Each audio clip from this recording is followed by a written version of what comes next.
Hey guys, today in this video, I'm going to tell you about how to create financial boards with Monday.com.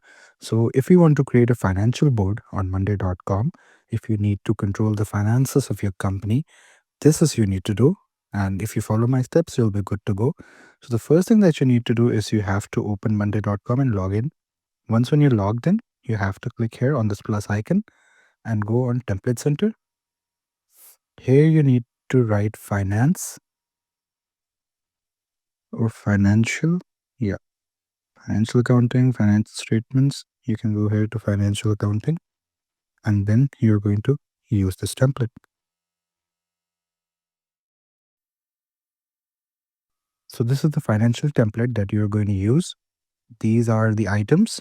You can write the name of the items here. And this is the total payment that you have done for these items. You can also assign a manager for the procurement and invoicing of these respective items.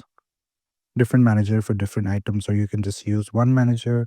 It's completely up to you. They're mostly used for bookkeeping.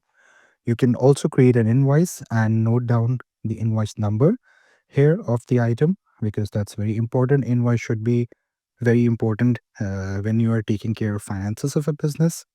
And the due date on which you have to pay the price, the amount that is payable to you, and the credit limit as well, that if you have any credit limit, you can just sort it out. And the remaining amount that is left after the limit has been fulfilled, you can also write the remaining amount, or you have just paid all the amount, so you can write zero here. And you can also divide the payments if you are paying in divisions or smaller amounts. So this is payment one, and that's how you can proceed. You can also add second payment as well. Here it is, payment two. That's completely up to you. You can pay it all at once. So if you want to pay all at once, you have to delete these, and then you can just write one payment and you're good with that.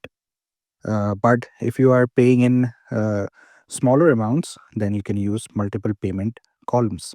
So payment one, this is paid. You can also change it to payment pending, not paid. That's completely up to you.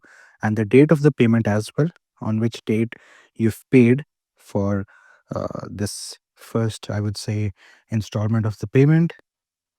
And you can also add any comments if you want, and any files. If you have any important files, you can also add that specific file if you want to. So that's how you make a financial board, and this is for first suppliers. Mostly companies have multiple suppliers, so you can write supplier A, supplier B if you have multiple suppliers. But if you're dealing with just one entity, you can just use this only and you'll be good to go. So that was it. I hope you found this video informative. Please do like the video and subscribe the channel to see more content like this.